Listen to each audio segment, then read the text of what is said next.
Эфирде яңалыклар чыгарылышы исән. Сез студияда Роза Хабибуллина, алга таба төп темалар турында.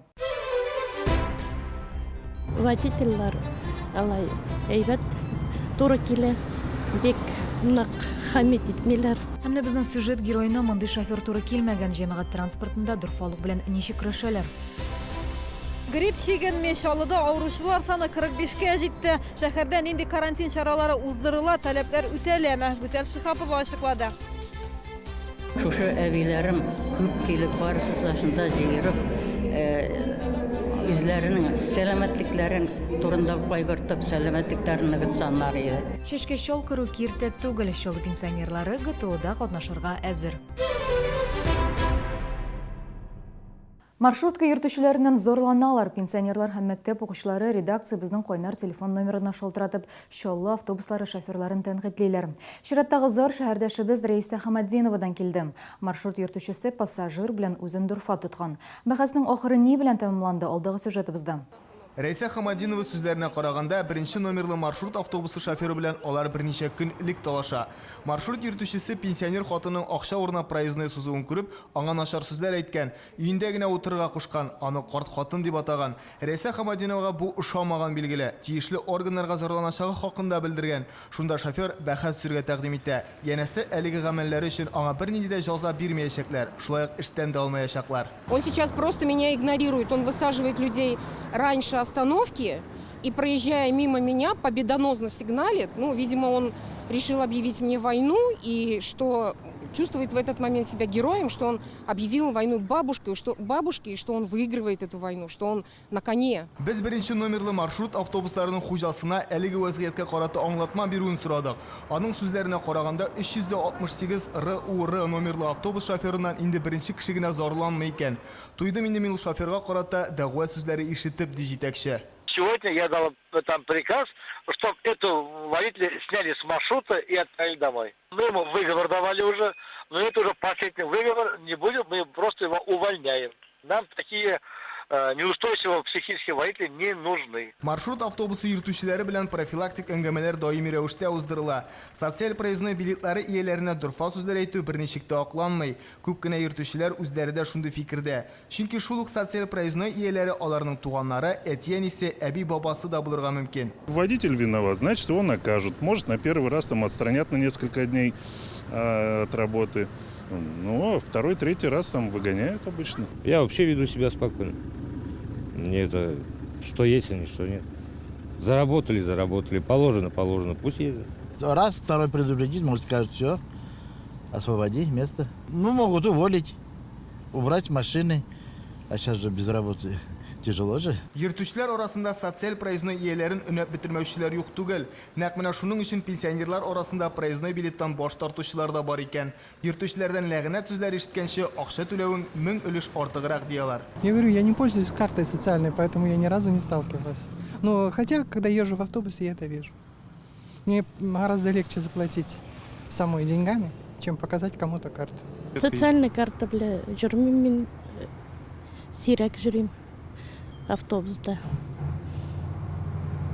Водительлар алай әйбәт туры килә. Ә хәзер йомгак ясыйк. Йөртүче белән пенсионер арасында туган бәхәстә кем җиңде соң? Шоферның эшеннән алынуын истә тотсак, Рамис Адиатуллин Рәйсә Хамадиновага бәхәсен оттырган дип нәтиҗә ясарга була. Әлеге вакыйга барлык маршрут автобусы йөртүчеләре өчен дә үзенә күрә бер гыйбрәт. Йөртүчеләр дә, пассажирлар да хокукый яктан бер тигез. Үзеңне бүтәннәргә караганда үстен кую тәрбиясезлек кенә түгел, ә мәгънәсезлек тә билгесе. Вот я хочу к нему обратиться. Будьте добрее к людям, пожалуйста. И, может быть, наш мир весь изменится. Райнур Агламтинов, Константин Величко, Сергей Вильданов, яңалыклар. 23 гыйнвардан чаллы трамвайлары йөрешенә үзгәрешләр кертелде. 16 һәм 17 маршрутлар ялларда эшләмәячәк. Исегезгә төшерәм, бу номерлар хәрәкәтне Юхуди тукталышыннан башлый, Вахитов, Сөембикә, Яшьлек, Мәскәү проспектлары аша яңадан Юхудига юл тота. Трамвайларның яңа расписаниесе электротранспорт сайтында урнаштырылган. Шолыда грипп белән авыручылар саны 45-ке җитте. Алар арасында 19 бала. Бу лабораторияда тикшерелгән мәгълүмат. Белгечләр авыручылар саны тагы да күбрәк булырга мөмкин ди. Эпидемия аркасында республика буенча карантин чаралары оештырыла. Белем бирү учреждениеләрендә, туклану объектларында да битлекләр кияргә кушыла. Шәһәрдә гриппка каршы нинди профилактик чаралар кулланыла? Чаллы халкы республиканың баш санитар табибы сүзләренә колак саламы? Хәбәрчебез ачыклады. 9-10 өскәрәк белән югары ныкталып пешерәбез. Нокталы массаж гриппка каршы профилактик чараларның берсе генә. 82-нче балалар бакчасында барлык белем бирү учреждениеләрендә кебек карантин. Биредә грипп һәм кискен тын юллары авыруы белән көрәшүнең аерым методикасын уйлаганнар. Балаларның өстәлләренә чеснок, суганны турап һәрбер өстәлгә куябыз.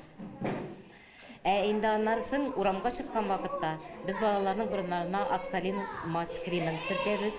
Урамнан кергәчтән нокталы массаж ясыйбыз һәм тамакларын үлән шәйләре белән, ромашка, календула һәм дә шалфей шәйләре белән чайкатабыз. Мәктәп һәм балалар бакчасында иртәнге фильтр, ягъни авыру балаларны бусагадан уздырмыйлар. Шуңа күрә Көнбагыш кай бакчасында чир сәламәт балаларга йөкмәй. Урамга күбрәк чыксыннар. Витамин С ашасыннар, ул апельсин, лимон, суган, чеснок. Кичә социаль челтәрләрдә Чаллыда берничә мәктәп карантинга ябылды дип хәбәр иткәннәр иде. Әмма бу мәгълүмат ялган булып чыкты. Карантин бар, әмма учреждениеләр эшли, укырга килмәгән балалар саны нибары 7% тәшкил итә. В школах и в детских дошкольных учреждениях при отсутствии 20% детей, неважно, грипп у них поставлен или ОРВИ, директором учреждения должны применяться меры по распуску класса или группы на срок не менее 7 дней. Также в дошкольных и школьных образовательных учреждениях рекомендуется ограничение проведения массовых и культурных и спортивных мероприятий. Узган атнада республиканың баш санитар табибы Татарстан буенча карантин игълан итте. Димәк, хезмәт күрсәтүче персонал җәмәгать урыннарында битлек киеп йөрергә тиеш. Бүген безнең иҗат төркеме тукталышта торган арада битлек кигән бер шоферны да очратмады. Бывает, да, маска одевает, как скажут. А сейчас почему не в маске? А никакой болезни нету. Не болеете? Я не болею. А вам сказали носить? Нет, не говорили. Битлекне пешекчеләр, официантлар, сатучылар да кияргә тиеш. Әгәр кулланучылар Роспотребнадзор идарәсенә зарланса, әлеге шартларны үтәмәгән өчен штраф каралган. Аның күләме 500 сумнан алып 20 000 сумга кадәр. Гүзәл Шихапова, Ленар Султанов, Яңалыклар.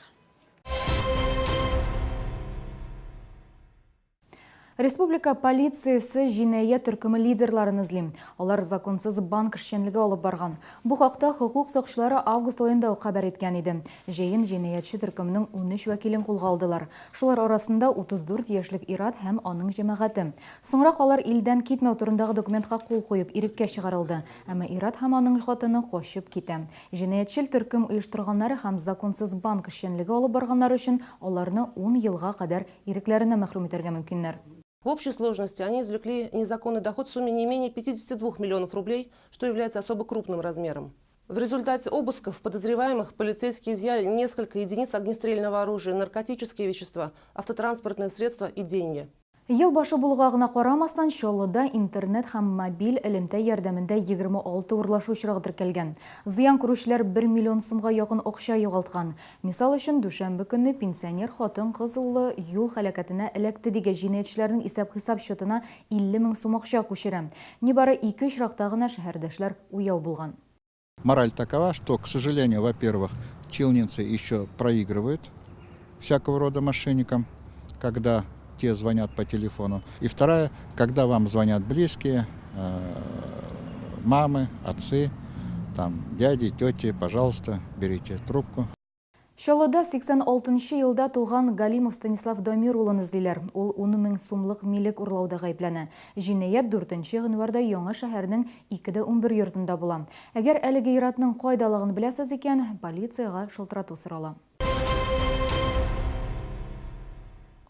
ГТО тапшыру өчен чәчкә чал керү киртә түгел. 2017 елдан үзләренең физик әзерлеген 70 яшьтән узганнарда тикшерә алам. Алар өчен нормативлар кертелгән инде. Кайбер чаллы пенсионерлары мондый чарада бүген үк катнашырга әзер. Шатлык спорт клубында алар инде 10 елга якын шөгыльләнә. 3, 4, 5, 6. Пенсионерлар атнасына 2 тапкыр инструктор күрсәтмәләрен башкара, күнегүләр уртак җыелышларда кабул ителә. Активистлар төрле сәламәтләндерү усуллары белән уртаклашалар. Это суставная гимнастика, упражнения для поддержки здоровья позвоночника. Это система здоровья ниши, 6 правил здоровья ниши. И мы используем немножко дыхательную гимнастику из бодифлекса, аэробная гимнастика, диафрагменное дыхание мы тоже используем. Канцелярия хезмәткәрләре, завод эшчеләре, укытучылар әмма бу инде үткәндә. Бүген пенсионерлар спортның яңа төрләрен үзләштерә. Клубка йөрүчеләрнең барысының да сәламәтлекләре белән проблемалары булган. Хәзер бу да үткәндә калган. Мен анлап алдым, бұл основа. Основа. Мұны біле заниматься еткенде, и сен таза өзіңі чувствуешь, ол бітің кішіге шулан етем. Her günü kadar çıkabız bunda. İkinci gruppa uğramda diye başladım. Skandinavski ходьба bilen. Tilövçü kişiler kilsinler. Bizge bu gimnastika bik zor yardım eder. Selametligi bizge көңілбіз көтерін кеге. Ул безнең семьяда да отражаться итә. Зарядка белән 27-нче мәктәпнең спорт залында шөгыльләнәләр. Клуб инде 9 ел эшли. Кайчакта төркемдә 1 елы 30 кеше шөгыльләнә. Мине бу клубка кабул итмәделәр. Яшем туры килми. Чөнки биредә инде 60-тан узганнар шөгыльләнә. Әмма безнең күнегүләрнең никадәр нәтиҗәле булуын тикшерү мөмкинлегебез бар. Без пенсионерлардан ГТО нормаларын тапшыруын сорадык. Хәзер спортчылар 100 метр ераклыкка йөгерә, озынлыкка сикерә. Күнегүләрне беренче тапкыр башкаргач, аларның нәтиҗәләрен үлчәмәделәр. Пенсионерларның үҗәтлеген генә билгеләделәр. Яшь һәм җенес үзенчәлегенә карап ГТО тапшыруның аерым нормативлары бар. 80-не ваклаучыларга күкрәк билгесе алу өчен Скандинавия йөрүендә башкарырга туры киләчәк. Бу безнең өчен иң җиңеле ди Чаллы спортчылары. Гүзәл Шихапова, Алексей Иванов, Яңалыклар. Чаллы хоккей клубы Түбән Тагилдан юниор спутник командасы белән очрашты. Беренчеләрдән булып алканы кунаклар кертте. Чаллы командасы Дмитрий Цыбин алкасы ярдәмендә исәпне 2-нче период уртасында гына тигезли алды. Иң кызу көрәш 3-нче периодта барды. Хоккейчылар көндәшләренең капкасына 1-1 артлы 6 алка керттеләр. Инде Чаллы командасы 4-3 белән җиңде дигәндә, уен тәмамланырга 46 секунд кала көндәшләр исәпне тагын тигезлиләр. Хәлиткеч алканы овертаймның 2 минутта 47 секундында Чаллы һөҗүмчесе Константин Демчев кірді. Соңғы исәп 5-4. Чаллы командасының чираттагы җиңүе. Бүгенге менә шулар, мен сезнең белән саубуллашам. Иртәгә очрашканга кадәр.